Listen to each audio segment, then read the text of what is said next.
Om Bhurбhuvah-svah Tatsavitur-varenyam Bhargo Devasya Dhimahi Dhiyo yo nah prachodayantam.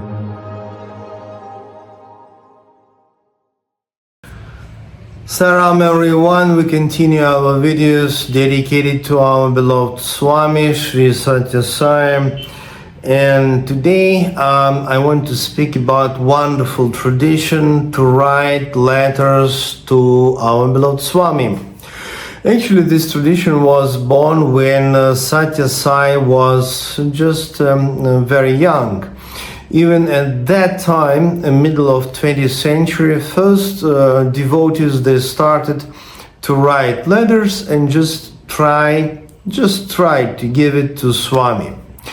That was very interesting tradition because actually in the beginning, not so many devotees were around Sathya Sai.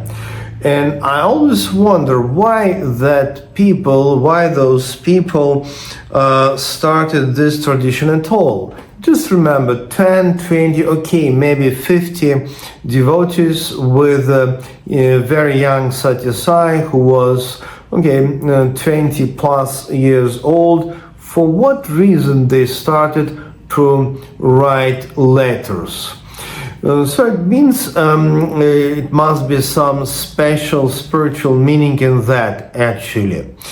And we have a huge spiritual meaning in that process, of course. Later on, let's say 70s, 80s, very end of 20th century, of course the crowd was so huge that it was technically impossible to speak personally with Swami, or at least it was very difficult. For example, I'm really lucky enough to speak with our beloved Swami so many times because I was translator for the Russian-speaking group during interviews. So for me it was a chance back in 90s to speak personally with Swami, ask my questions about meditation, because for years I'm practicing and teaching Kriya Yoga meditation, which I learned from my guru. But at the same time, I remember myself, at that time I was also wrote few letters and gave it to Swami. So it means it must be some extra meaning in that. And just how it was, suppose somebody has questions or problems, because letters can be letter to God, can be, for example, with the spiritual question, but also with the question like request for help, like healing or whatever it can be a situation in your life. But also people could ask for any kind of blessings, new family, marriage, new project, whatever it can be. And then you just bring this letter and then try to give it to Swami. And that's also big and wonderful story, because sometimes he could pick up this letter immediately, and maybe sometimes in a few days or in a few weeks. Or also the option was that Swami could not take this letter from a particular devotee. And in any situation that was message for the person.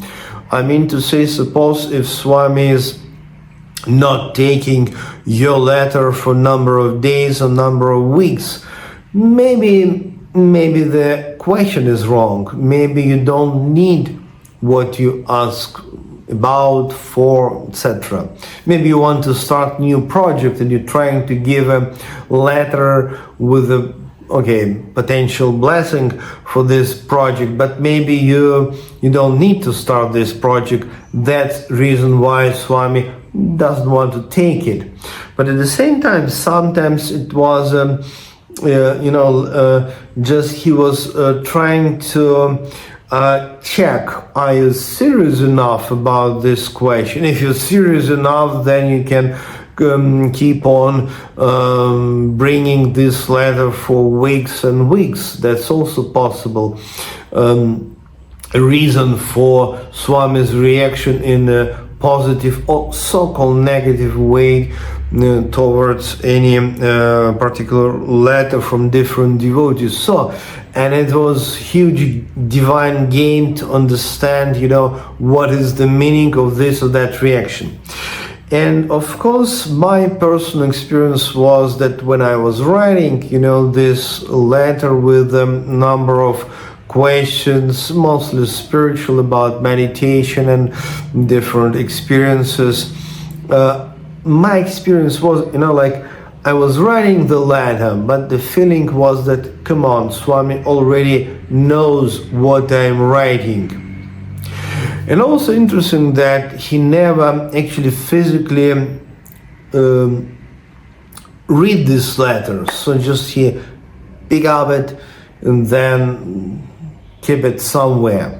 So no physical reading process of this letter. So it means that it's a pure clairvoyance way of knowing what is the content of this or that letter. Of course, it was like that.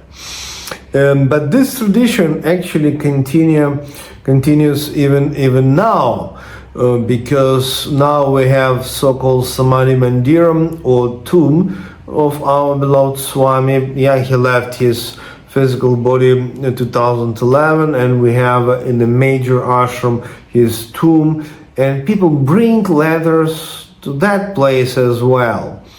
And I think it's a similar experience if you're writing letter with questions, or you ask for healing, you ask for blessings, then you bring letter, you keep it on this wonderful, beautiful marble tomb, and then you actually receive answers in a very different way. Okay, if it is blessings, that's more or less clear. Okay, you ask for blessing and you receive it and you can experience that. But if it is like kind of spiritual or philosophical questions, then you just keep the letter to the tomb, and then you just somebody come and tells you something, or you can come across important video in internet with answers, with information. So it's happened like this, because you give the letter, but then the question is how to understand that you really in the process of receiving answers. So the life itself shows all that answers, all that respond from Swami. So pay attention to this tradition. Be careful about what kind of letters you are just writing to the Swami, because you ask for something, but that's your responsibility. Are you sure that you really need it?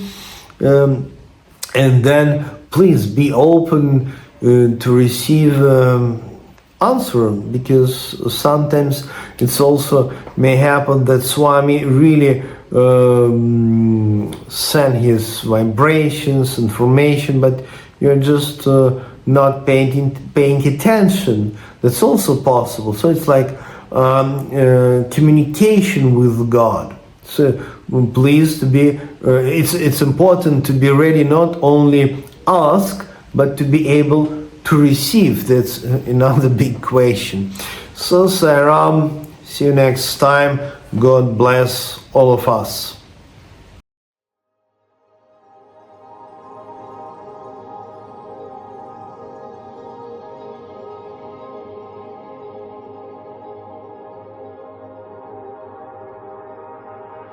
Om Bhurбhuvasvaham Tatsaviturvarenyam Bhargo Devasya Dhimahi Dhiyo Yonah Prachodayandam